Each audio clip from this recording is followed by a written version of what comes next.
pagkatapos ko maghatid sa anak ko sa school, ginawa ko ay higa ulit. Gawa ng pag biglang gising ka ba, parang kang nahihilo. Lalo pa nagbubuntis. Naglilihi. Ito ginagawa ko ngayon, nakahiga muna. Tapos mga bandang mga 8:20 ganun. Saka na ako mag-aasikaso.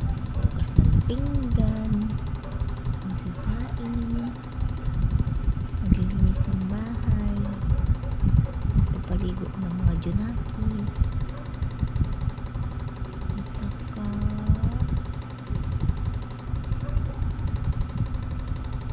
maliligo na din. Kaya naman pagkataas maliligo. Kasi guys, pupunta ako ngayon ng Maynila. Bibidyo ako doon. Para maganda naman yung mga background. May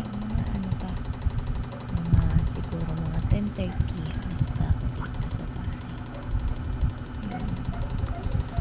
Kasi bibila ko lang gamit sa CCTV. Tutusan ako ng aking darling.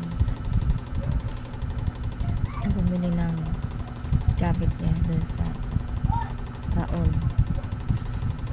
Kaya mamaya guys, doon ako magbibidyo. Maganda naman yung basta guys, kita-kita kits mamaya. God bless you to